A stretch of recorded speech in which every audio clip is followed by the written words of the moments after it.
Okay, good afternoon. I am so excited that you're here.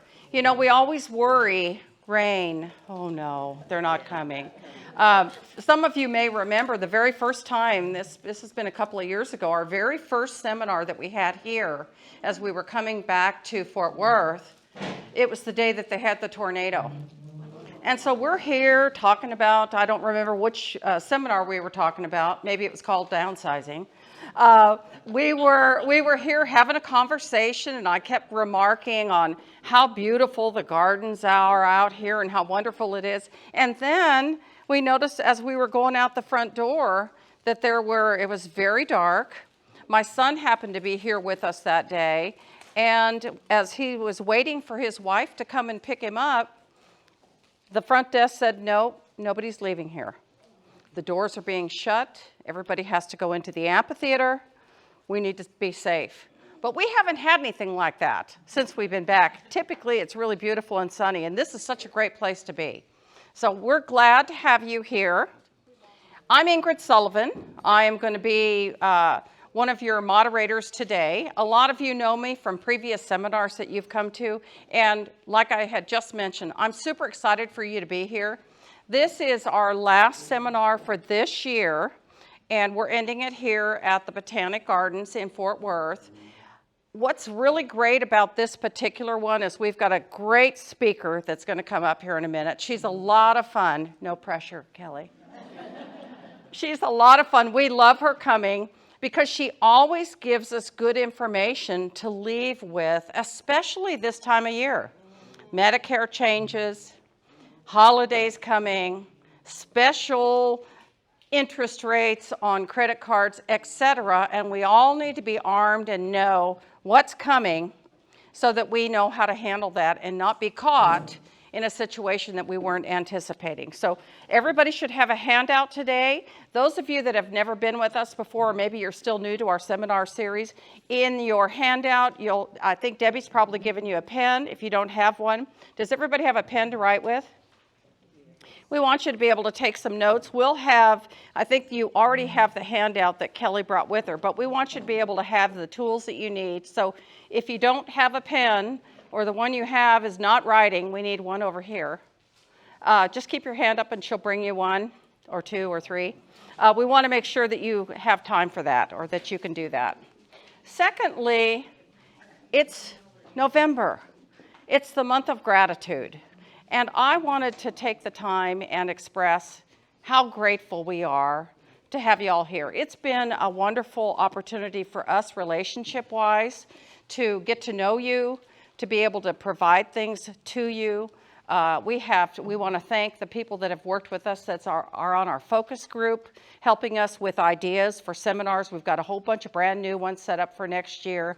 We want to thank our education partners that spend the time to come and share their different business insights with us so we can impart those on you as well.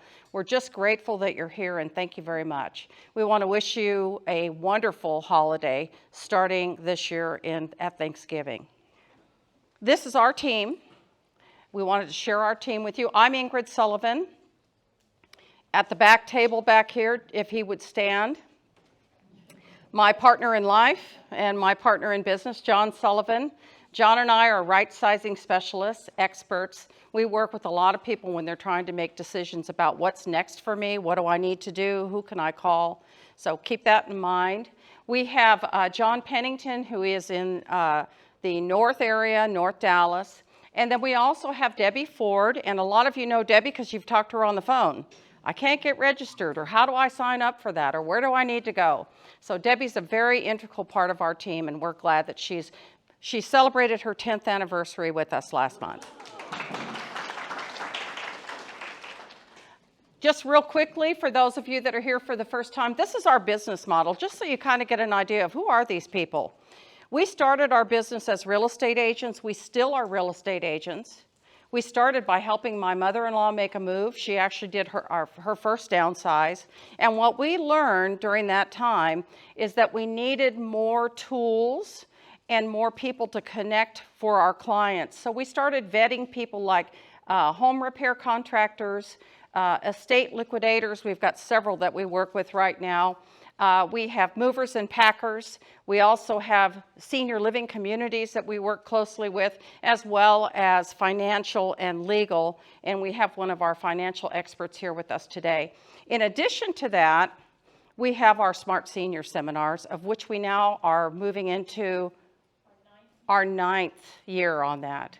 So it's been really fun to do that. We're trying to figure out what can we learn together that we can share together and learn from each other.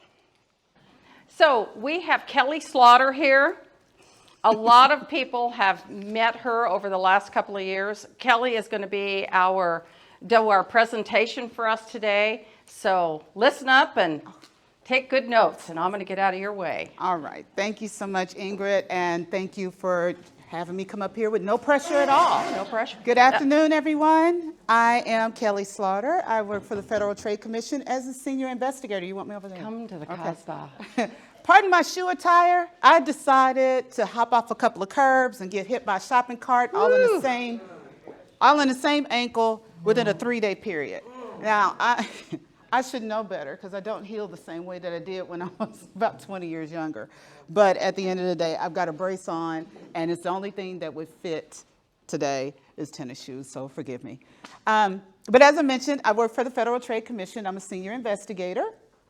I used to be an investigator with the Office of Attorney General, Consumer Protection Division for over 10 years, and then the Director of Investigations with the Better Business Bureau for 3 years. Everybody's heard of those places, right? Yeah, because they're all here to help protect you. Louder? Not a problem. Okay, can you hear me in the back? Fantastic. Okay, enough about me. For those of you who don't know, the Federal Trade Commission is the nation's consumer protection agency. That means that we investigate and we sue individuals and businesses who fail to keep their promises to you, or those that fail to protect your personal information. So if you run into characters like this, we definitely want to hear about it. You're going to be helping me stay employed. All right, while I'm up here today, I've had a long night, so I just want to talk to you candidly. Some of the views, I'm sorry, am I standing in front of that? I apologize. Some of the views I expressed today may not necessarily be those of the commission or the commissioners, because I just want to keep it real with you. I'm going to give you some personal stories, but all of the information you're going to get will be based on my expertise and the data that we have, because we want to make sure you walk out of here equipped. For those of you who don't know, the Federal Trade Commission receives reports from consumers about things they're seeing in the marketplace, and I'm going to tell you how you can be one of those people to tell us everything. And then all of those reports go into a database called Consumer Sentinel. Last year, we received over 5.4 million reports. They go into 29 different categories. And last year, our top 3 categories were identity theft, imposter scams, and credit bureau information. So those are the 3 things I'm going to talk to you about, because obviously they're the hot topics, and this is where people are seeing a lot of issues. Plus, scammers really focus in these areas.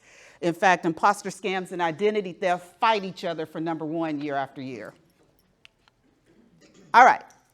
If you had to tell someone who absolutely did not know what identity theft was, what it is, what would you say? How would you describe identity theft to somebody you didn't know, or even your 12-year-old?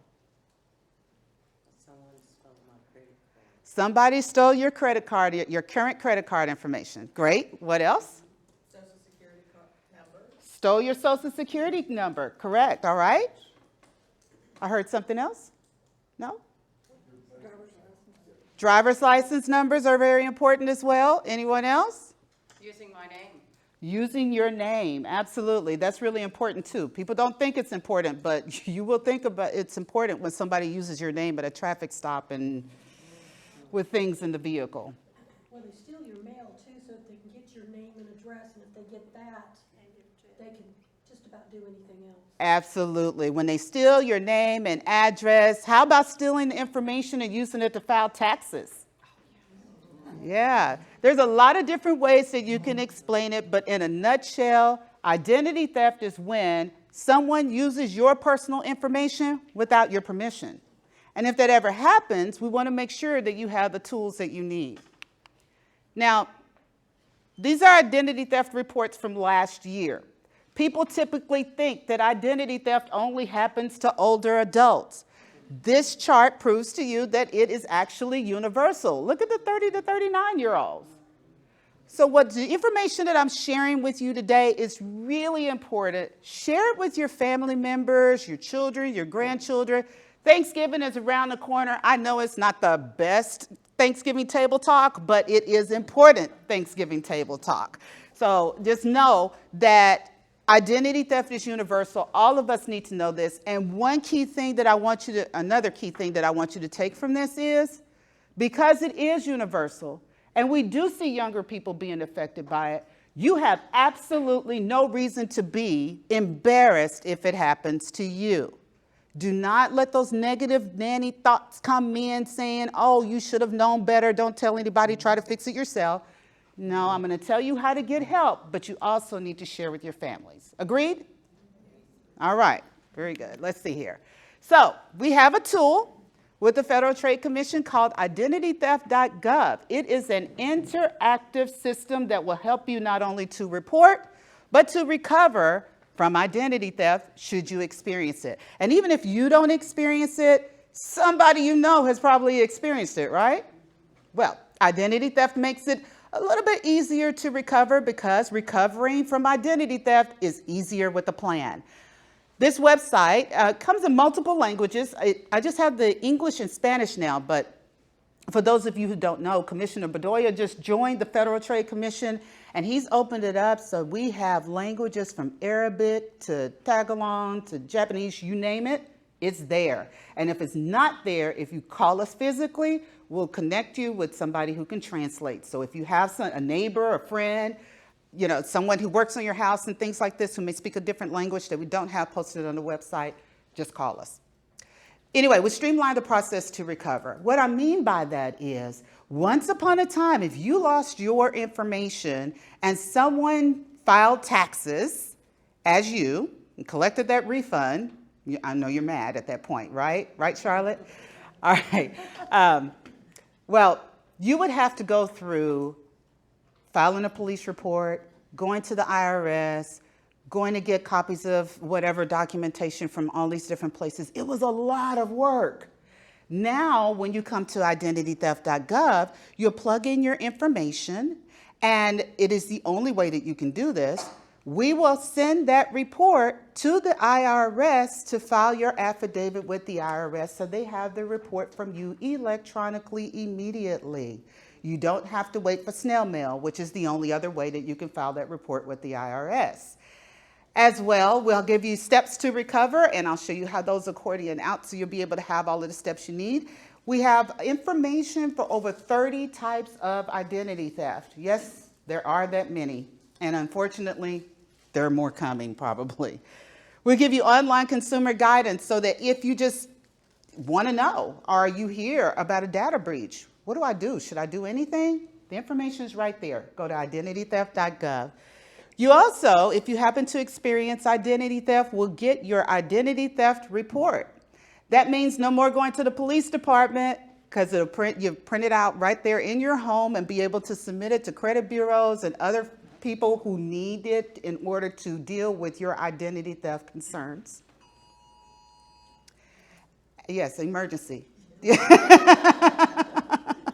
All right, and then, no problem. And then if you have a special situation where you need to notify landlords or car loan companies that you are not the person who did whatever dirty deed that identity theft did, we have customized sample letters right there where you can just plug in your information and send it to the individuals that you need to send it to.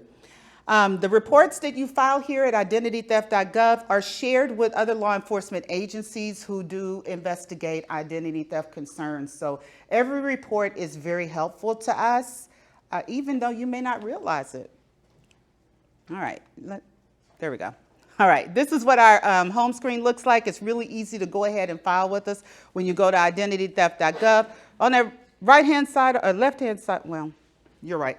my left. Right-hand side over there, you'll see languages. You can go ahead and select the language that you need and then click Get Started. You'll put in as many details as you know and click the button. You'll get your recovery plan and your identity theft report.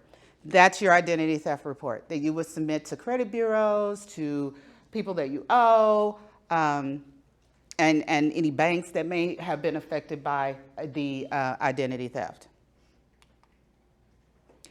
One other thing that the identitytheft.gov system allows you to do is to create an account. Now, you don't have to. You do not have to create an account, but I'm going to tell you the benefit about creating an account. My daughter moved out of my house, and shortly after, I received a bank statement in the mail for her. It was really an opening package for her, and I called her and I said, "Did you open a bank at such and such bank?" Because we both don't particularly care for that bank. And it struck me as odd, you know, and she said, "No way." And she immediately found out that someone had stolen her identification. She went in, she did her identitytheft.gov report, contacted the banks and such, let them know, the one bank and such, and let them know. She set up an account, thankfully, because 2 weeks later I called her and said, "Hey, you got another one from a different bank." And she was able to go right into her account at identitytheft.gov, add that bank to the list, click the button, and be able to go ahead and get her steps to go ahead and clear up that particular situation as well. Understand this, that when thieves get a hold of your personal information, you might hear about it the first time, it'll be a minute, and then you may hear again that they tried something else. So just know, just because you don't see them actively doing something with it today, it could happen later. So just stay prepared. All right, also with the account, you can get those pre-filled letters like I mentioned. You'll have a tracking system that tells you that you've submitted your IRS identity theft form 14039. And whether you set up an account or not, this is how it lists your recovery plan. When you click on the arrow at the end, it gives you every phone number you need, every email address you may need. It'll give you everything right there at your fingertips, so you don't have to run across town and take care of all of this yourself. All right. Now, I know Ingrid said questions at the end. Any questions about identitytheft.gov? Sounds pretty simple, right? Yes, ma'am. Would you create an account even if you had not, that you know of, had an identity theft? That is an excellent question. You do not have to create an account if you've not been a victim of identity theft, because you don't need anything to help you track. You're able to go into identitytheft.gov, though, at any point in time and get recovery plan information for you or your family if someone else experiences it. So you do not need to set up an account until you actually experience identity theft. Okay? I think maybe what Sylvia was saying is to be proactive in the event that something should occur if I already had one sitting out there. Yeah, no, it's not necessary.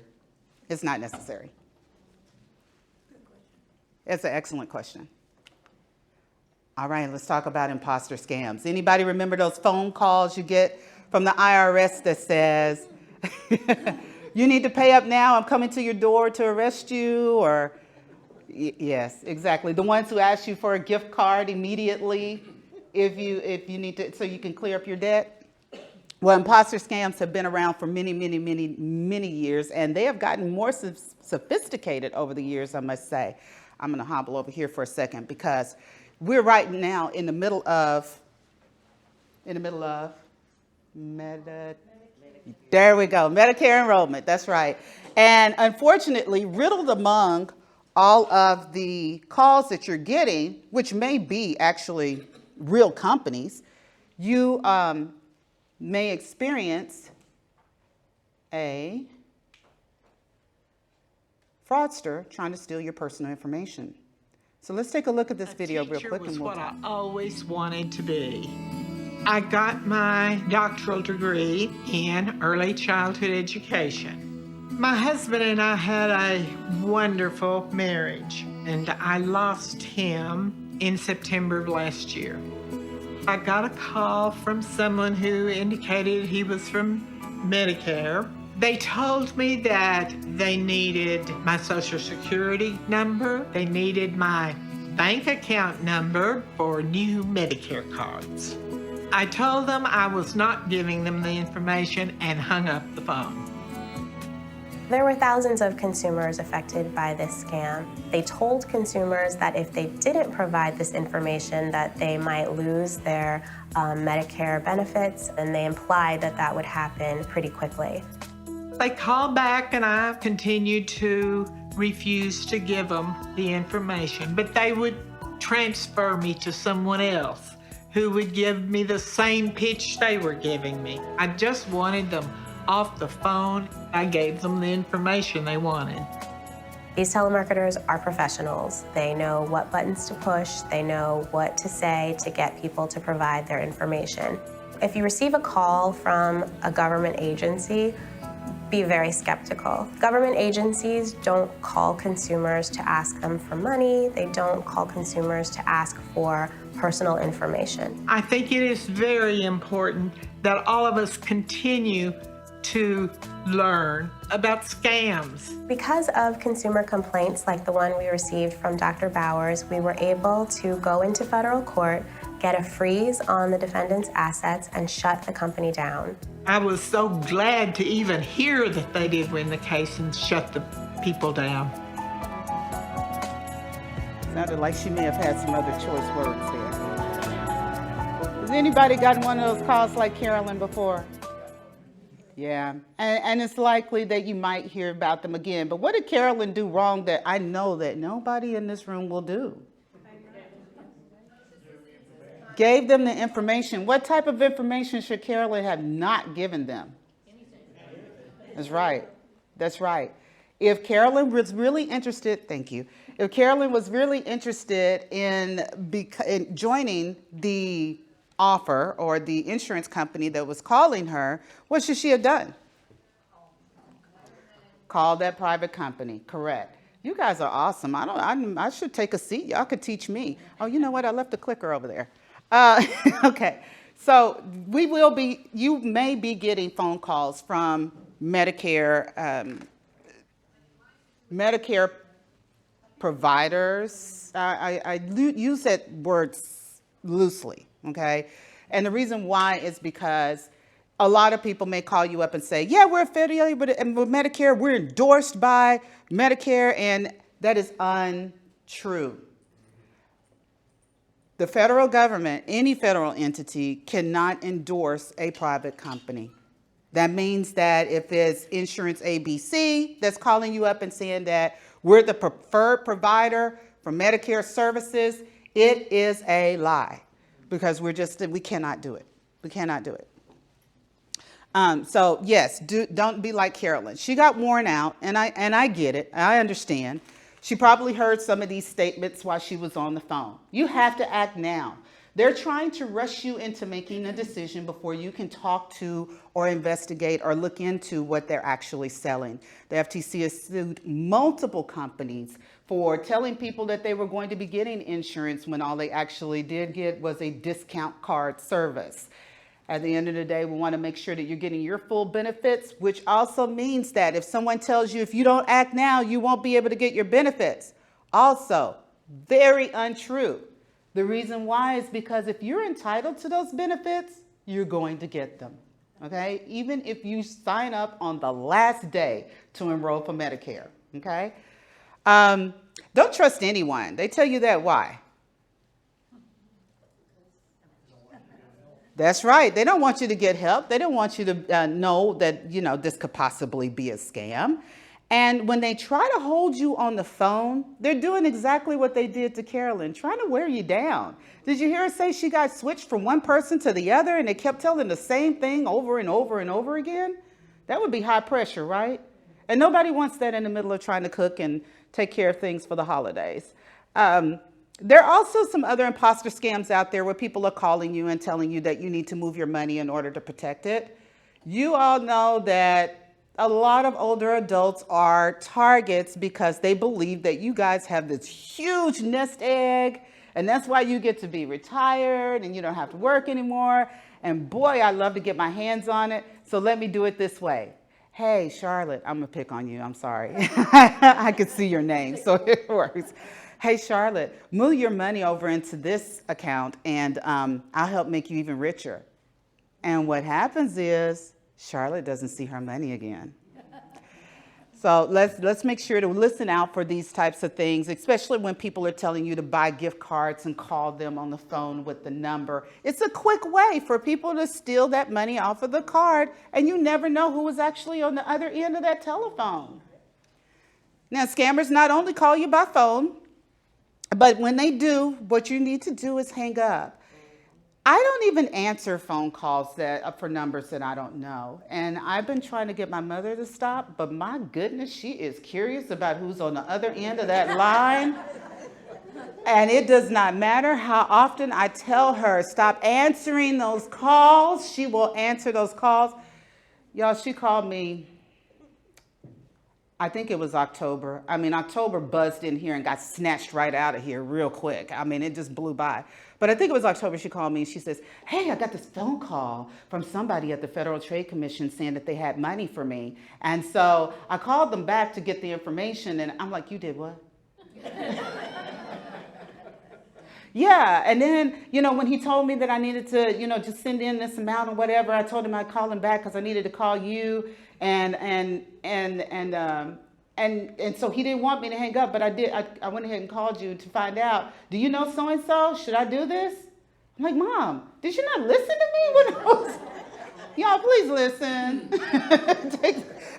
It's a constant battle. But this year, we took away the opportunity for Mom to do her own Medicare selections because she kept getting phone calls. And I promise you, she changed companies 3 times last year. I'm like, stop it.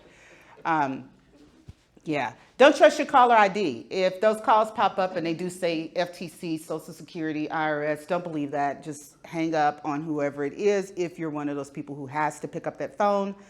And we're forgiving. Call us back and say, hey, did you call me? If so, why'd you call me? I did that the other day with my pest control company that sent me a text message. I'm like, why are you texting me? Oh, that was so-and-so. They wanted to sell you something. Don't do that. Don't be rushed to make a decision, ever, about anything. This is your world. Take your time. That's why you have so much time to pick what it is that you want when Medicare enrollment opens up. Again, you're not going to have your benefits taken away from you if you do it on the very last day at 4:59 p.m. It is not going to be taken away from you. And then you want to make sure that if you're concerned that somebody may be pretending to be affiliated with Medicare, or you're not dealing with somebody legitimate, go ahead, contact Medicare. They do have a Medicare scams department that is very active during this period of time. Talk to them about your concerns, what you heard over the call whenever you did pick up the phone for somebody that was not in your contact list, and let them know what you're being told. They'll help you walk through it. If you run into an impersonator calling you, please let us know at reportfraud.ftc.gov. I will give you more information on that.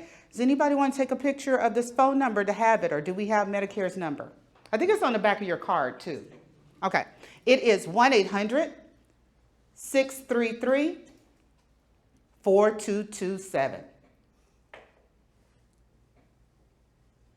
That's to Medicare to report those scams or ask about companies who pretend to be affiliated there. It's actually 1-800-Medicare. It's 1-800-633-4227. All right, scammers try to get you as well in your email. This is a real live phishing scam. You recognize this company, right? Looks like their logo, right? All right, well, this says, I'm going to read it out just in case somebody can't see it. It's a little blurry to me even up here. The blue line up across here says your account is on hold. And then it says, please update your payment details. Hi, dear. We're having some trouble with your current billing information. We'll try again, but in the meantime, you may want to update your payment details. And then it has a button that says, update account now. And then it says, need help? We're here if you need it. Visit the help center or contact us now. Your friends at Netflix. Can anybody point out what's wrong with this email? Hi, dear. That's what your significant other calls you, right? Not Netflix. What else? Well, center's spelled wrong. You're right. Center is spelled incorrectly. That's very good. Look out for misspellings in the email. What else? Absolute red flag. If you don't have an account with Netflix, you don't need to pay attention to this email. Do not click any links. Click junk, spam, delete, block sender, whichever one of your of those options is available through your particular email provider. Again, there's one other thing here that you may not know, but I'm going to tell you so you will know and you'll be able to tell others. Legitimate companies do not put a block that says update your account now. They instruct you to go to your account to update your billing information. Another thing about this is that this particular statement says that we're having trouble with your current billing information. Netflix doesn't bill. They just come in and they snatch your money as a payment every month. Okay? So you may miss that one, and that's fine, but just recognize that you really should not click buttons here. Even if you get a similar looking document, here is your rule of thumb. Do not click on any links in the email. Go out of the email, go to the website that you know is the correct website for this company or any other company, and then check and see. They usually have a little inbox for you that says there's this problem or that problem on your account, if there's anything. Otherwise, it may be a scam. Okay? Kelly? Yes. We also have, Debbie put together a sample of that's in their packet. Perfect. Yes, you have a document called phishing emails. It is in your packet, and that will, be a refresher. It's a good thing to talk about once again, Thanksgiving talk instead of football. I like basketball. Okay, so again, it's not only those businesses that are your streaming providers. It can be really anybody. And some of you may have gotten Geek Squad before or some of the other entities. But just make sure to remember, don't click on any links. What are we going to do? Go to the actual website. Perfect. Don't call a phone number that they give you. If they put a phone number in the email instead of a button that says update now, that is a phone number to the scammer. You do not want to call them. You want to call the actual company that you do business with. Oh, I just said that. There's the third one. Okay. All right. Now that you're professionals on that part, let's talk about the text messages that you may get. Anybody ever get one from Amazon? And you just got one. Exactly. I get them all the time. Something's wrong with my Amazon Prime account. Hey, scammers, I do not have an Amazon Prime account. You're wasting your time. But they send these things out. They send them to you. And especially during the holiday season when they know that you're going to have packages coming from FedEx or packages coming from UPS. And they try to trick you into clicking that link to find out the status of your delivery. If you did not order something, don't click that. If you did order something, go to that company's website in order to check your delivery status. Do not click on links that are sent to you via text, especially when you're not expecting them. This is the main time that you will see these random text messages come out. So please, please, please be careful this holiday season as people try to trick you into clicking those links. The possibility of them downloading malware and such to your cell phone is just so big. You don't want to have that situation. All right, so there's another scam going on via text message nowadays, and I just got one of these 2 days ago. You're pointing at me and telling me about your delivery text message, and 2 days ago I got a text message saying, "Hey, Tony, is this your new phone number?" Okay, there are text messages out there where people are saying, "Hey, how are you?" A lot of them are coming through WhatsApp. You get them all the time, okay? Yeah, some of them are coming through WhatsApp. Some of them are coming directly to your regular text message on your phone. And WhatsApp? WhatsApp is an application that allows you to text, FaceTime, and call people. It's an app where if you go out of the country You can actually use it to call back home, and it's free. That's the only thing I've used it for. But boy, are the scammers on that sucker. It is really something. I get so many inboxes from people that I'm like, I don't know you, you don't know me. But that's where they go, unfortunately. But it is a great thing to use if you go out of the country and you're trying to contact people at home. It's free. You don't have to pay for that extra package on your cell phone plan to call. Yes? Why do they like to use that? Is it easy for them to delete that communication or something? Very good question. They like to use it because they can remain anonymous. It's very hard to track them. It's more difficult to track them with that than it is with cell phones. Now, prepaid phones have made it a little muddy too, but at the end of the day, that's the primary reason. Okay. All right. So yes. Sorry, I just wanted to also say, because I am a big WhatsApp user for work. Also, they'll add you to groups of people that are selling things, promoting things, talking about things, and then you have to know how to get out of the group, or else you're kind of stuck in it, and then the rest of that group has your information. That's right. And then they can reach out to you as well, right? Yeah. Yeah. When you get these generic emails that say, hi, how are you? And you don't know where they came from, delete them. Delete them, or I'll give you something else that you can do with them. Oh, it's not there.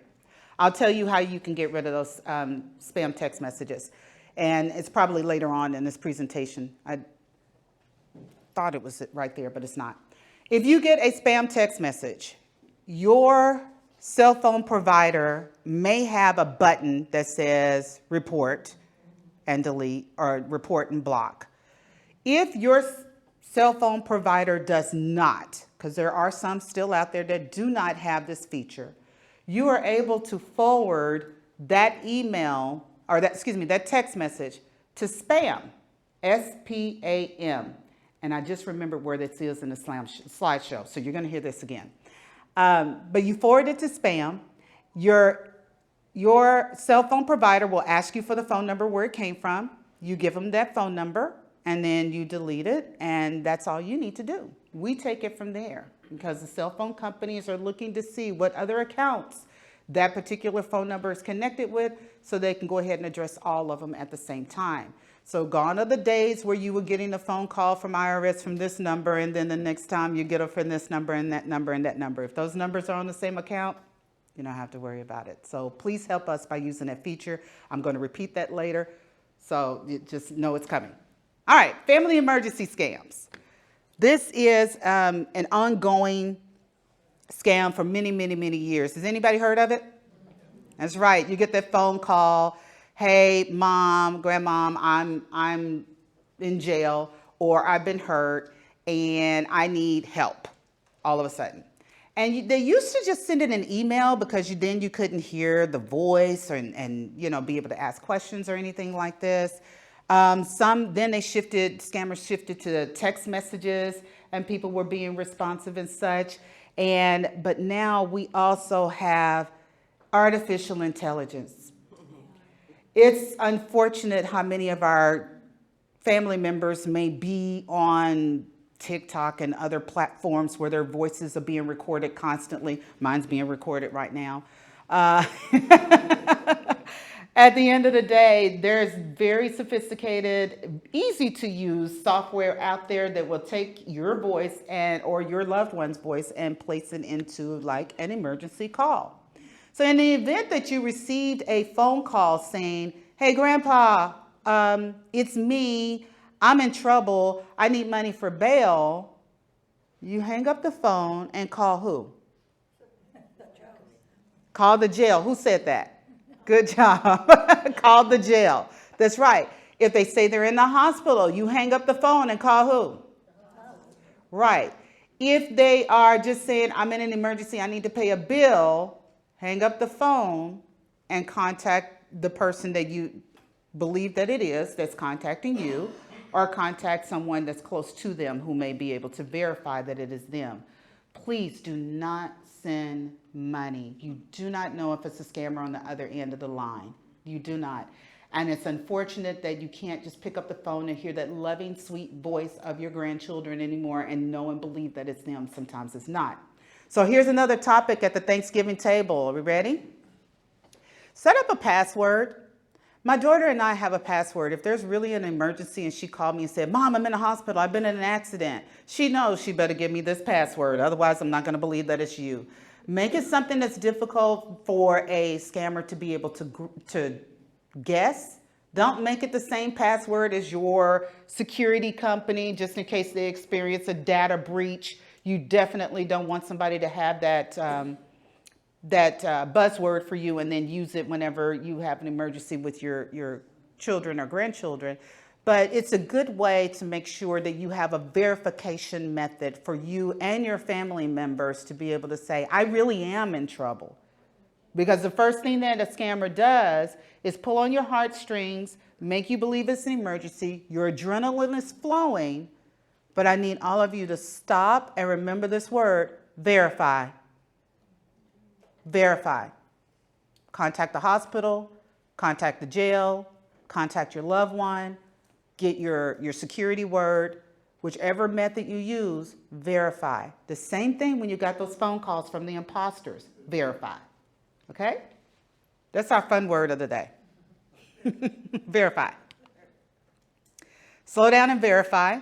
Don't trust your caller ID. Sometimes people will go ahead and spoof your loved one's caller ID. We have a video about that on YouTube where we actually had a consumer contact us, and he almost lost thousands of dollars because he was about to send this money to the scammer until his son called him and said, hey, Dad, how you doing? And intercepted the transition because he called him, out of the blue.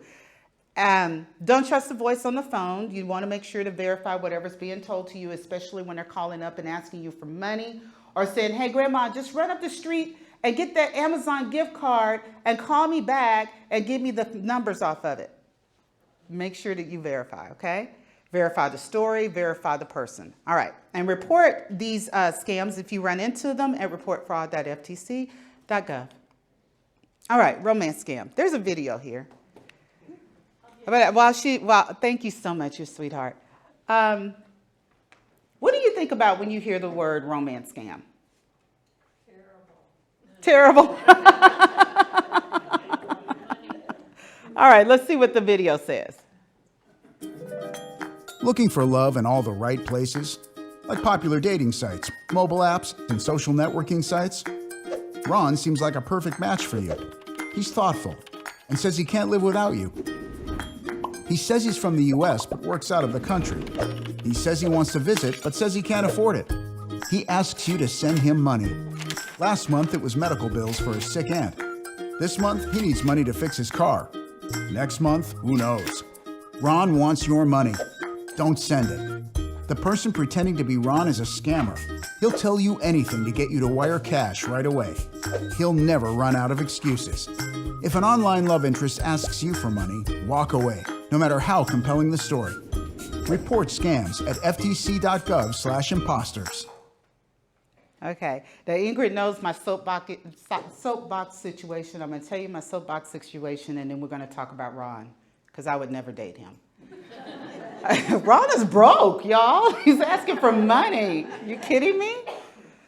I don't like the name of the scam, romance scams, because the first thing that a lot of people think about is dating sites. Is that what popped in your mind? Romance scams are not isolated to dating sites, and they actually span across social media into just regular social sites. During the pandemic, we saw a huge increase in what they term romance scams, which should be called relationship scams, because there was simply people connecting with other people who had the same interests. It may have been a mom who had 4 kids at home that they were trying to homeschool while the schools were closed and the kids were stuck at home. It could have been somebody who was part of a grief group who was just trying to get support because they lost their loved one. At the end of the day, it should be called a relationship scam because those very people that you're talking to are the very ones who will build trust with you. Oh, you're my best friend. Jean, I just love you. Thank you for talking to me every day. They spend time with you instant messaging or texting, but they won't meet you. But they built your trust. And then they turn around and they say they have an emergency. They pull those heartstrings. I've got this problem, I've got that problem. That can happen whether that person is a male. It can happen if it's a female. It can happen if it is a person that you were trying to date. It can happen if it was a person that you were just trying to be friends with. So, romance scams, don't automatically think dating anymore. Unfortunately, society has decided this is the name for it because that building of trust is something that you do when you build a relationship. But ultimately, think about it as a relationship. Somebody's trying to connect with me. Somebody's trying to get my trust. Somebody's trying to get money. Now, Ron, like I said, no. The minute you ask me for money, we're done. and they will ask you for it. And they will turn around sometimes and do it in a sly way by saying, hey, I can help you invest your money and help you build that because I'm really rich. And I have all of this and that, and you've never seen it. You've never even seen them. But I've actually had someone call me and say, I believed him, so I gave him access to my bank account to go ahead and transfer however much money he needed into this investment scheme. And he cleaned me out, and I haven't heard from him again. It happens. It happens. So be careful. Here's how you're going to avoid this. Be suspicious about excuses about not being able to meet you in real life. There are so many ways that people can connect and such. Let me just say, if Ron can't afford a plane ticket to come see me in Texas, Ron can't call me. Okay. But make sure that if you are trying to meet somebody at Starbucks and they keep giving you excuse after excuse after excuse, don't pay for their plane ticket. You're worth it. They can spend the money to come see you. Make sure that you're taking note of that. Okay. Don't send them any money, cryptocurrency, your bank account information, your retirement account information, those types of things so that they will be able to just clean you out and run away. Because unfortunately, we don't know which ones are scammers or not. Again, those gift cards, when they tell you to go buy them and call me back with the phone number so they can go ahead and use the money on that gift card and then you can't recover it. Do your research.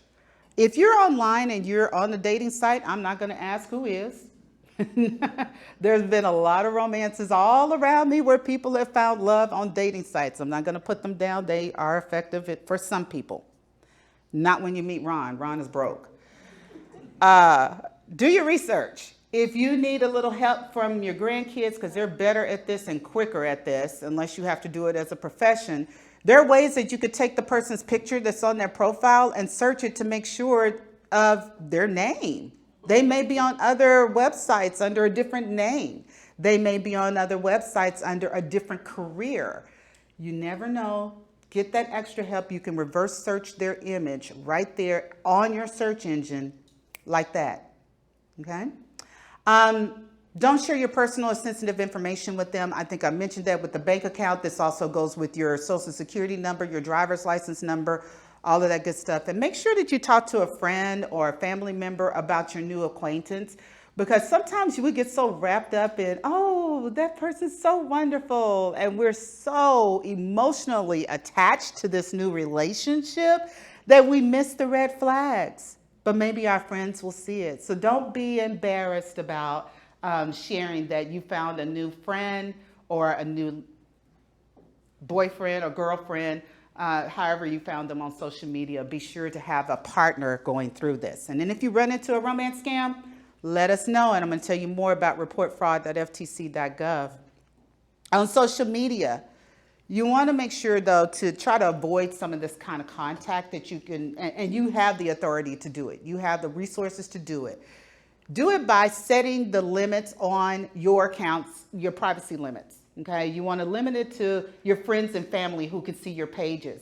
Because a lot of times scammers will search your pages in order to get pertinent information about you. So when they make that family emergency call to you, they can name drop, They can date drop because we put birthdays on social media, and we put, people's names on social media, and relationships if they're cousins and such. You want to make sure, though, that you have those privacy settings set so nobody gets that information, because some people just can't avoid sharing. Thank you so much. Verify directly with your friends. I cannot express this enough. My ex-spousal unit got a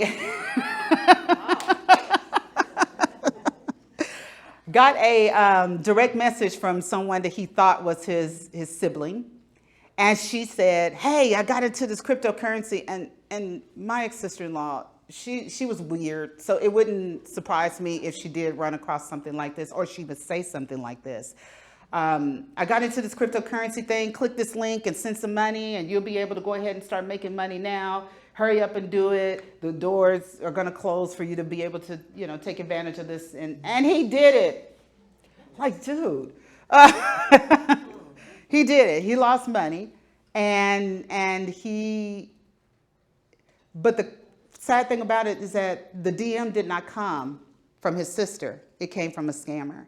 He didn't verify with her before he did it. So if you get some random direct message to you while you're on social media saying, hey, Charlotte, we have this, great opportunity, come and indulge in it, or what have you, call your friend directly. Call your friend directly, okay? And do not reply to those messages. Don't click the links either. Don't be so curious that you click the links, because you do not want malware and spyware on your computers. Do not click links. You call and you say, hey, Gene, was that you that sent me this direct message? And when he says, yes, it's about A, B, C, D, E, F, G, then Charlotte can evaluate whether or not she wants to click on it and get into what you've gotten into. Okay. And before you buy something, how many people know that the Better Business Bureau keeps profiles on businesses? They do. So you complain to them when you have a problem, right? You can go to that website before you shop with people in order to make sure you check them out. That's one of the great ways to do so. So please utilize those services before you do business online this coming Christmas season, before you start shopping with these places that you've never heard of before, but they have one last popular item that my niece or nephew wants and I want to get it. Don't buy for them before you click, okay? Don't buy for them and don't click before you check out the company. As well, if you can do a Google search of that company's name, and at the end of it, put complaints or put scam, and see what kind of response you get in order to verify whether or not you're dealing with a legitimate company. When you run into those scams too, once again, I want to hear about it. Keep me employed, okay? Keep me employed. Reportfraud.ftc.gov. Has anybody heard about the property fraud that's going around? We got a bunch of homeowners in here, I'm sure, and if not, please see Ingrid.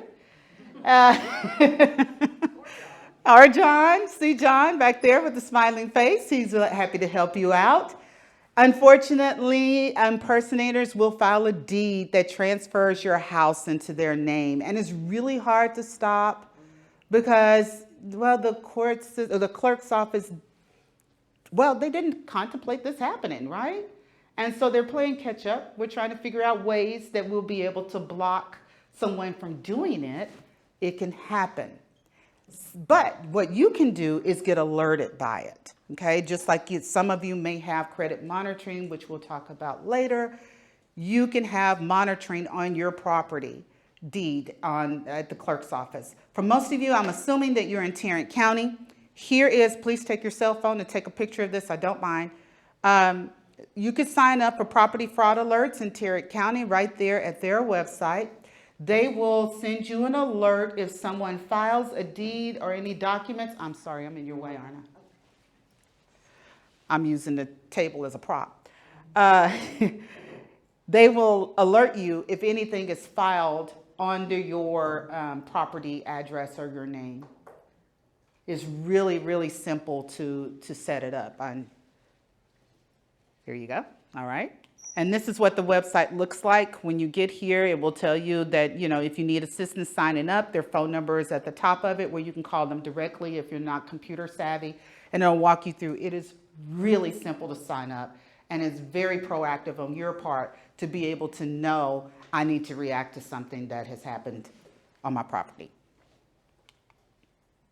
All right, protect your personal information. Everybody has heard that speech. Please use strong passwords. Let's discuss what strong passwords mean. It is not your maiden name. It is not your kid's name. It is not your date of birth. It is not your Medicare number, aka Social Security number. It is a long word or phrase with upper and lowercase letters, numbers, and symbols that nobody else should be able to guess. Okay, so please, please, please make sure that you have strong passwords. And another very important thing, do not use the same password across platforms. In these days of data breaches that we have daily, usernames and passwords may be part of a data breach. If the scammer gets your username and password on one platform, don't think they're not going to try another platform to try to open it with that same information. And if they're successful, they will go in, they will change the information and lock you out of your own accounts. Please, please use strong passwords, okay? And long passwords, and never the same password across platforms. All right, so let's talk about those unwanted texts again and unwanted phone calls. Unfortunately, scammers do not pay attention to this, but we do have the do not call list. And for legitimate companies who are looking to do business right, they will use it. I know a particular company right now that is present in the room that uses it. Thank you so much. At the end of the day, if you are signed up on the do not call list with your cell phone, your landlines, any phone numbers that you have, and you receive a phone call soliciting you from a business, contact us at reportfraud.ftc.gov because they're not supposed to be doing that. Report them. That's the word I was looking for. Report them. Unfortunately, scammers may still call, and I've told you how to deal with that. You hang up on them if you find out that it's a scammer on the other end, or just don't answer the phone. But you can register all of your phone numbers at donotcall.gov or the phone number 1-888-382-1222. Back to those text messages. If you do not have a report and block or spam button on your cell phone that allows you to automatically report those scam text messages, please use spam 7726. Feel free to take a picture of this slide because we do want you to make sure that you understand that that is available to you in the event that you receive something and you are unable to just use your call blocking features on your phone. When you are reporting this, when you're clicking that button, you're probably thinking nothing is happening, but it is in the background. There's record being taken of that account and any accounts linked to that phone number. So please let us know that if you're seeing any nefarious activity in spams or calls from any phone number. We want to know so that we can work with your phone carrier and try to stop some of this that's coming to you. Okay? There is also a sheet in the packet that you received on this, but it does not, can't remember if it has spam in it, but just make sure that you have spam 7726. All right, and then reportfraud.ftc.gov. You've heard me say that many times today. That is because that is your way to report any activity you're seeing in the marketplace that is suspicious or makes you nervous or anything like this, or if somebody just failed to give you what it is that they promised you. You go to reportfraud.ftc.gov, put in as many facts as you'd like to put in. You don't even have to put in your name if you don't want to. You can just let us know what happened.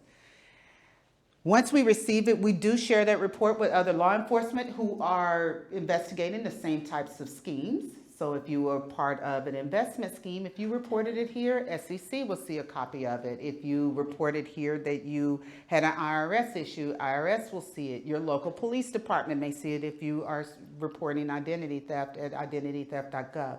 Please let us know because you're really helping us to do our jobs and to do it better. It helps us to track trends so we can come out to Opportunities like this to warn you about what we're seeing in the marketplace, as well as to put new things in place to help you be equipped with the information you need to know and to share at the Thanksgiving table, right? All right. Let's talk about credit bureaus. That was the third high category that we have in reports for last year. Annualcreditreport.com used to be our go-to to get your free credit report one time every year. Now it is free for you to get your annual credit report weekly from all 3 credit bureaus. You can literally go in every single week and get your credit report right here at annualcreditreport.com. Now, I don't want you to stress yourself out by doing that, so you do it at your own pace. If you're going through an identity theft situation, you may want to check it more often than you would normally do, but you have the opportunity to do it. It's right there at your fingertips, annualcreditreport.com. You want to look for things like the incorrect name, address, social security number. You want to look for unknown accounts that you've never opened or didn't know about. You want to look for even a bunch of inquiries for places that you never even shopped, because that can sometimes mean that scammers are out there shopping your information to see if they can open up accounts. Additionally, you want to make sure that your unknown balances or your balances that are on your current accounts are what they were supposed to be, okay? If you notice that something on your credit report is incorrect, it could just be a mistake. It could be a flag that is identity theft may be occurring. What you want to do is take action. After you've reviewed your credit report, they actually on annualcreditreport.com, on the right-hand side of the reported credit line, there's a button that says dispute. You can click it and put in the reason why you're disputing it and get that investigation started by the credit bureaus. Or there's additional information at ftc.gov/credit if you have some very special things that may be on your credit report that you were unaware of, or that you suspect may not be yours, or it is yours but you think it's reported incorrectly. And of course, if you suspect identity theft, you definitely want to file a report at identitytheft.gov to get your identity theft report in order to address the concerns that you're finding on your credit report. Does everybody have annualcreditreport.com down? Because it's really a great way to detect whether or not you have experienced identity theft. All right, another great way to protect yourself and to recover from identity theft regarding your credit report is to consider an fraud alert or a credit freeze. Please take a picture of this, or actually you have this in your packet. Thank you very much. And on the back of that card too, you have all of the phone numbers for the credit bureaus. If you've experienced identity theft, you definitely want to file a fraud alert. What that is that you will contact one of the credit bureaus. They'll notify the other 2. And let them know that your information has been stolen. This program is absolutely free, and what it does is that it puts an alert on your credit report that if anyone attempts to open a new line of credit in your name, you will get a phone call to verify that it's you who is actually trying to establish this credit. Again, it's absolutely free. Charlotte's smiling. It's absolutely free. And again, you just contact one of the 3 credit bureaus. They'll notify the other 2, and it lasts for 1 year, but you can renew it. Now, the credit freeze, on the other hand, is the way that you can stop thieves cold. All right, I hear one snicker. Thank you. I appreciate that. I'll stop with the dad jokes in a minute. We're going to stop thieves cold by setting up a credit freeze. What a credit freeze does is actually block your credit report from being checked. You can't even access it to open new accounts. Okay, you can look at it still on annualcreditreport.com. You can still get insurance and things like that you need. But here are the steps that you would have to take. You will contact all 3 credit bureaus and have them to place a credit freeze there. You'll have your own password that you'll be able to use in order to lift that freeze when you need to get new credit, or to put it back in place whenever you need to finish with the credit. For instance, I needed to get a line of credit when my child was getting married, And I called my credit union and I said, hey, what credit bureau do you use? They told me. I said, okay, I need to open a line of credit. Give me a few minutes. I need to lift my credit freeze. I called that credit bureau, lifted my credit freeze, called my credit union back. They went ahead, ran the check, said, okay, you can go ahead and freeze it again. And I called back that particular credit bureau, put it back in place, and we were done. I was saved. A few extra steps. But it's worth it for me to have peace of mind that if my social security number is lost in a data breach, I don't have to worry about some criminal opening up accounts in my name, period. And not even with a phone call to me. They can't do it because stores need to be able to check your credit. And with it, you cannot. This program is available for incapacitated adults and children. People forget that kids' information is ripe for the picking because nobody thinks to check on them until they're 18 and they can't get out of your house because their credit has been ruined by somebody they didn't know. So put it in place for your grandkids. Talk to them about this, again, over the Thanksgiving holidays to make sure everybody in the family has a credit freeze in place, especially for those young ones, because we do want them to be able to have a chance when they turn 18 to get out. Let's see.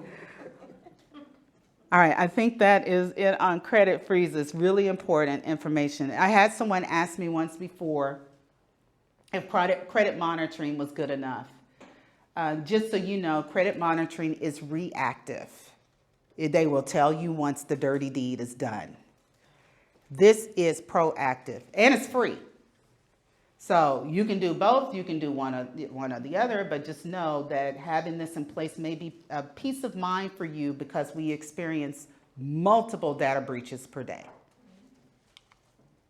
All right, I want you to stay empowered. So the way to get more information from us about things that we're seeing in the marketplace and concerns that are happening will be to get our information at consumer.ftc.gov. If you want to get those directly to your email box, you can go to Consumer Alerts, and we'll send just a couple of emails out a week. I'll let you take a picture of that. Let me step back. We send out a couple of emails out a week to let you know what's going on, things to be aware of, tips like this that I've shared with you today, especially during this time when we are dealing with Medicare going on, holidays ramping up, artificial intelligence increasing, the shifts in student loans and repayment plans and such. You have grandchildren, you have children who have been to school, they're still paying off those loans. There's a lot of scams out about that as well. You want to make sure to stay in the know, so sign up for those alerts. And then, of course, you can engage with us on social media. The videos that you saw today came directly from our YouTube page, and we often post tips on Facebook. If you are a Facebook person, just go ahead and add us as a friend. All right. So the information that you have in your hands covers 13 different topics, many of which we talked about today. There's still so many more. I mean, we don't have money mules in there, and we actually didn't have the phishing emails. So thank you again, Ingrid, for making sure, and Debbie, for making sure that that was included in your materials today. But if you decided you run a small group or such and you want these types of materials for you, feel free to reach out to us at ftc.gov/bulk order. We'll ship it to you, as many as you need, absolutely free. So reach out to us, and anything that you can think of, it's data breaches, business information, identity theft. We have all sorts of resources. Just go to that website and order as many as you like. All right. I am open for questions from anybody. Okay, Charlotte, I have the lady right behind me. Miss Sunshine back there. Pat, my twin in yellow. You mentioned taking off the freeze when you need to and putting it back by phone. I've never been able to do it by phone. It always has to be through the internet. So are you able to do it by phone? I was able to call them. Is it one particular credit bureau that's making you do it by email? Two different ones. Have you experienced identity theft before? Does it a long time ago. Ask them why you're having to do it. I did it by the phone number on the back of the card. You did? I literally pulled out the card, because I don't have those numbers memorized, and called that credit bureau and pushed the button for credit freezes and then told them I needed to lift it so I could have my credit checked. Ask them directly. There may be a particular reason I why. can't get them directly, I mean, on the phone. Oh, not at all? No, to unfreeze. It doesn't give that option. But if you've done it recently, I'll try. I did try it differently. recently. Okay, thank you. I did it recently. I'm keep pushing 0. On the scam about your loved one, call the hospital. Will the hospital give any information when you call? They usually don't, but here's what, I can't say that either. My mother was taken to the hospital this year, multiple times. And the first time she was taken, I called the hospital and said, they picked up my mom in an ambulance. I need to know which location they took her to. And I gave them her name and date of birth, and they told me. So if the person, You had the good information that they needed to do it. Yeah, it was one of those situations where it was an emergency. She was in an ambulance. You're the only people that can tell me where she is. In that instance, yes. But I think that if you call directly, you may be correct that the hospital can't tell you if they're there for, like that. But in an emergency room, I think they can. I think they can if you have the name and date of birth. Second question. You pushing the strong passwords. Well, when we do that, we end up writing them down and losing them or having to go find the drawer. Many of our computers often remember the password or even generate them. Is that a safe choice? I personally only use remember the password on things that are not my financial accounts. With that, I add this caveat. I immediately and automatically do all updates and security updates on your phone, on your computer, because they are there to put those patches in place where they found out that there were some vulnerabilities. You have to make sure to keep your computer updated with those patches and such. In the event, I would not save them on my on my financial institution. What you can do is have a second authenticity code that can be sent to you to help you though along the way, like them sending a code to your phone. It's called multi-factor authentication. Have them send a code to your phone that you would receive and you'll be able to put in order to open up those accounts if you're going to save anything. That way you have a second way to make sure it's you and not a visitor who came to your house and got on your computer. Yeah, I understand that. There's a lot of places that offer password help and they store all of your passwords in one of those clouds or apps. I don't use those either. There's a book on Amazon, but you could use any notebook Yes. and just put that information in there. And that's what I was about to say. I have a little book, is a little book that says, password book, and it's locked up. So only I know where the key is or the combination because it works on either one. Me and my daughter. But that's one way that you could secure all of the passwords. Don't just write it down on a random piece of paper. Keep it in that one book and then put it under lock and key. Because if you have visitors coming in and out of your home for the holidays to do repairs on your home and such, you don't want them to pick up the book and have all of your information. So that's two options that you have for yourself. I totally get not wanting to memorize passwords. Guys, I have like 9,000 passwords for my job by itself. Not to mention that I choose to have 3 email addresses. One that's for my friends, one that is for all of those rewards places because you can't get any kind of discounts at the grocery store anymore without having an account. It's crazy. I miss clipping coupons. And one for my bills. And it's amazing to me because I do not advertise the one for my bills. I get the least amount of spam there. But the ones for my friends that send me stuff, and definitely the one where the reward programs, oh my goodness, that's just inundated. So those are options as well to have multiple email accounts so that you could separate one from the other. That way I know too, if Netflix decided to send me a statement, which I don't have an account with them either, If they decided to send me a statement, it wouldn't be in this particular email box, so I know it's a scam. Yes. I know that, this is not a question, but you were back to when you were talking about the phones and unknown callers and all that. If you have an Apple phone, you can cut that down immediately. I use the app, the thing all the time. I turn it on, turn it off if I've got somebody calling that is not in my contact list. But that way you only get calls that are in your contact list. Yes, that's helpful information. Did everybody hear her? Yes, Apple phone users have more securities.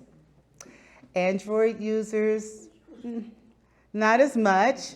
However, if you're one, I don't take a bite of the apple on my personal phone, but if you are an Android user, just make sure, keep your updates up to date and use those features that when we get an update, it gives us new features on our phone. You know, and when we put report and block features on there, we put other features on there to help you protect yourself, definitely use them. But yes, you are correct. Apple does have extra securities there that are available on Apple phone users, for Apple phone users. Yes, ma'am. Oh, I'm sorry. Password question. Yes, ma'am. How often do you recommend that we change passwords? So Linda wants to know how often you should change it. I choose to change mine every year on my birthday because it's easy to remember that, number one. Number two, that's just me, and it's because of work. Now, if you have experienced a data breach, let's say from, okay, Uber had multiple data breaches. Uber decides to send you a notice that you that they had a data breach, and you're not sure exactly what information is contained in their data breach, and you have an account with them. Change that password, okay? Because you know that you've done business with them, and this particular. Go ahead and change that password. I think that is a good trigger to make sure that just in case that information was lost in that breach, you'll be able to protect yourself a little bit better. So upon notice of data breach, or if you want to, you can do it annually. Yes, Ingrid. The dark web. Oh, that creepy place. Okay. Has anybody heard of the dark web? Anybody been there? Okay, I was concerned about you. Put that hand down. It's a horrible, horrible, horrible place. I had to go there one time for an investigation, and I never want to have to go in there again. You can buy everything that is illegal out there. And the investigation I was running actually was trying to figure out who was putting drugs in little packages that had SpongeBob on them and selling them right near the school. And I mean, it looked like candy. It looked like candy. We got the issue now with the, and this is for another agency, not us, but they got them in potato chip bags that look exactly like other brands that we like, you know. Unfortunately, this is where scammers go to sell your information. If they get a hold of your information, they sell it there. The dollar amount that they sell it for depends on how much information they have for you. You often find out that your information is on the dark web if you happen to have a credit monitoring service, because it's not something that's offered with the credit freeze or the fraud alert. If you happen to become a victim of a data breach and you get those notices, they always offer, or majority of the time, they offer you credit monitoring. Take advantage of it. Even though you have this other proactive thing in place, go ahead and take advantage of it. And that way you can receive those alerts if your information is found out there on the dark web. It is very difficult to be able to remove that information once it's out there on the dark web. This is why it's so important for you to make sure that you do as much proactive work to protect your information on this side before, you know, because it is out there in the dark universe. You can go on your charges, your credit card bills, their site, and they usually, in a lot of their little sections they have, where you can ask, they will look at it for you. Oh. And they will keep Is it free of charge? Yeah. Okay. I can't see your name. Karen. Karen was saying that some of your credit card companies may be offering the opportunity for you to check to see if your information is out on the dark web. They'll let you know. And they'll let you know. And it's a free opportunity that's offered on your credit card services. So you may want to check that and see. But again, you want to make sure that if there is an alert that you're aware of that says that your social security number or your date of birth is such as out on the dark web, that you have things in place that will stop them from using it, because they will use it. Hi, CP? Yes. Is the FTC pursuing legislation or something? Because these data breaches, like most of us, we get the alerts all the time. I was part of the AT&T. I hadn't done business with them for 15 years, and they still had that information in their system. I don't know why, but is there some legislation that's being pushed to say, hey, you can only keep this so long, or if you have an active account, that they just keep it, even though you're not doing business with them? Right. I don't know if there is a legislation or rule going forward to limit how long someone holds your information. What I do know for sure is that they have to inform you how long they're holding your information.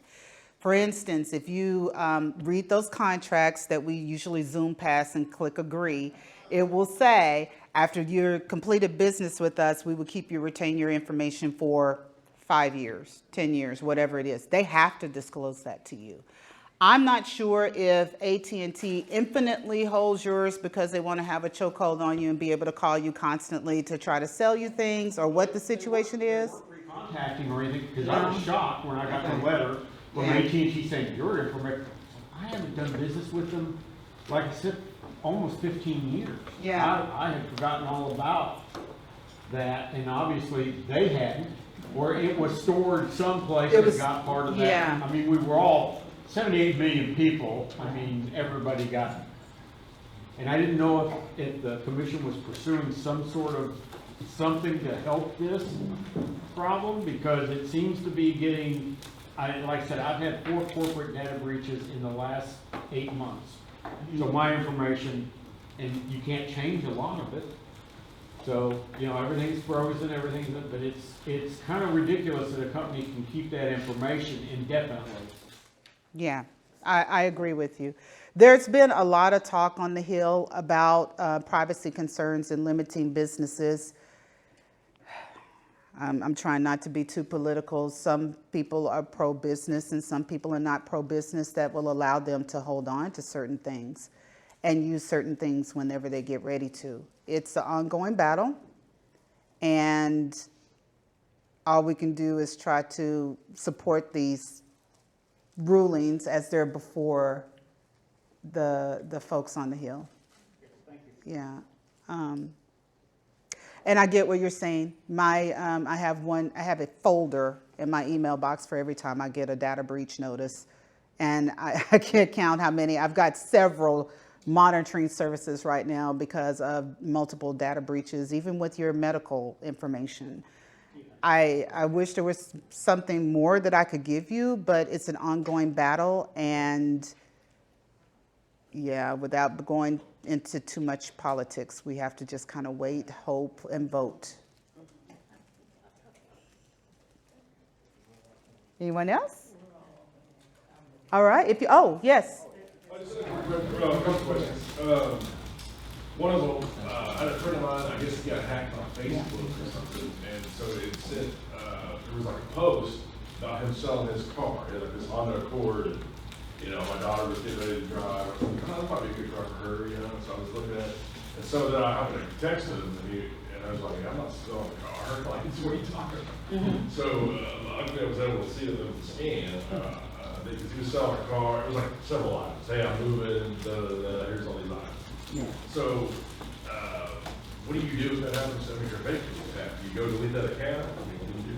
Facebook is supposed to do it. There is a fraud alert. If you go into there's a report apparatus set up on Facebook for you to report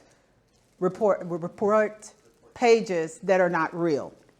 And I don't remember where it is because when it happened to my mom, that somebody set up a Facebook page in her name and started reaching out to her friends and such, we had to contact them, but it was pre-pandemic, so I've blinked and erased my brain since then.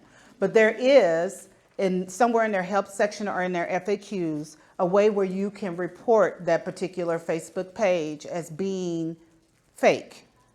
And they will go through the proper channels to remove it. Very good question. You guys, did y'all hear the question? I'm sorry, I don't think I repeated it. All right, great. Your next question? Oh, yeah. The other, well, is there a, earlier this year, actually, I guess it was in last year, somebody had bought like $8,000 worth of iPhones in Georgia and used my social somehow. So, it says Spectrum Mobile or something like that. So, of course, I find out about it when they're trying to collect the bill. Didn't have my address, my name, they used somebody else's name or address, but somehow they had a social. So, anyway, I didn't know if there's, like you was talking about legislation, maybe there's some kind of deal with, who goes into AT&T and gives in $8,000? Right. You would think that the company would have caught that and paused. I learned something today, so I can Yeah. go file a police report and all that, and but it took forever to kind of do that. So. Yes. Yeah. It's the identitytheft.gov has been really good for those people who are out in rural areas too, because they just, the police department is an hour away from them and things like that, or some people are immobile and it's not that convenient to go to a police station, so it's helpful. Is there any kind of trend on like investment scams or things like that? Absolutely. Investment scams were one of the top, how do you say it? The amount of money lost was highest category was in investment scams. There was, I think it was over $2 billion. Every year, at the beginning of the year, the FTC brings out its data book, and you can find it online as well. But it will show you exactly where investment scams ended up, and investment scams were number one, and they came by way of romance scams, AKA relationship scams, which is the reason why I featured it, because I know all of you are in perfectly great relationships and romances right now, but at the end of the day, this is how people are getting to pull off those investment scams, is through those relationship scams. So did they say if that was like crypto or oil and gas? Because I will tell you, if somebody calls it to get you invested in oil and gas, drill a well somewhere, you say hang on. It's a combination of both. Combination of both. More crypto than the other one, but it's a combination of both. Kelly, Yes. What about charities? Oh, charities, yes. We have, you see, when we have all of these natural disasters that happen, when there's storms that hit the East Coast or things that happen in different areas, you start getting phone calls for charity scams, don't you? Yeah. And the roofers, okay, we'll talk about them separately. It's not a charity for sure, not a charity. When it comes down to charities, before you invest, again, what was our favorite word today? Verify. The way you can verify that a charity is really a charity, go to the irs.gov. They have every charity that has been authorized to be a charity to collect donations on their website. If you don't see it there, they're not properly registered. You need to, don't do it. But it is listed on there. That's good, on the irs.gov. Yes. Oh, wow, that's irs.gov. awesome. And if you go all the way down to the bottom, you can find charities, and they have all of the 501c3s, and you can look them up and see how long they've been in business. You can even see their board members and such, how much revenue they're reporting, and all of that good stuff is all public because they are charities, and you should be able to know this information. So go to irs.gov, or you can come to our website at ftc.gov/charities, and we're going to link you to the IRS website about charities. Give me one quick second. Roofers, first of all, not a charity. Second of all, lots of scams. Again, what you use these risks when they come to your door and say, hey, I can repair your roof, let me check it for you, this kind of thing. And even these solar panel people, where do you go first before you click the button to shop? Better Business Bureau. That's right. Go and check them out first. And if they say, oh, I'm independent, well, They might independently take off with your money. So let's just not, okay? Be careful of that. Make sure you check out the places. That's our favorite word, is verify. Hi, you again, Don. Yeah, when you go to the government thing for the charities, do they tell you the percentage that goes to the charity versus their administrative? That is a good question. I had a friend that used to work for Mother Bell selling, and he'd say that they'd contact the small town police department and say, if you'll give us a letter, we will raise you $10,000. And they'll raise $100,000 and give the police department $10,000. Oh, no. Because I had a letter from, this little town's. I don't know, to be honest with you, because I've never really checked that. I've only checked to see if a charity was on there before I made a donation.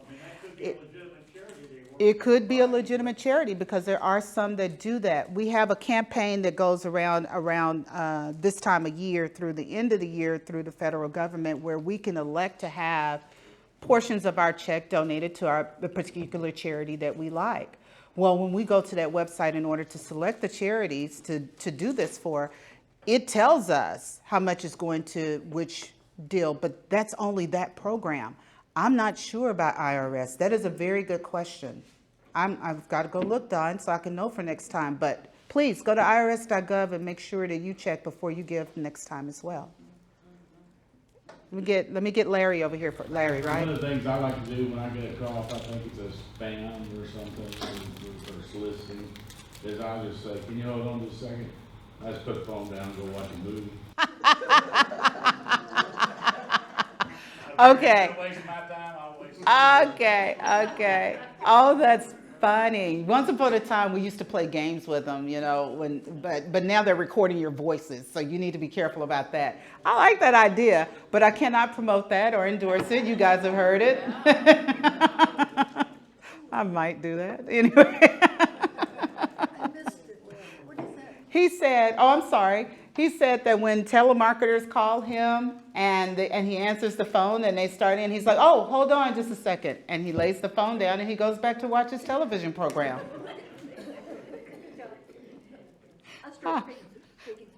I love him. Any other questions? I'll stick around just in case you have something more personal that you want to ask about your own particular situation. I do have to say that we're not allowed to go ahead and address any individual complaint. However, I could probably lead you to resources that you may find helpful in your journey of dealing with, oh, I'm sorry, I hit that button by accident, as you deal with your journey in addressing that concern. But thank you again for your attention. Thank you again for your time. Thank you again for being here. And thank you, Ingrid, John, Debbie. Appreciate you. Thank you. We appreciate you. Just excellent. Oh, thank you. I appreciate it. Kelly, you share such great stuff with us. And I love the fact that you have a packet for us so that we can remember what we didn't write down as notes today. But it's super valuable. And I think just the timing this time of year is really great for us.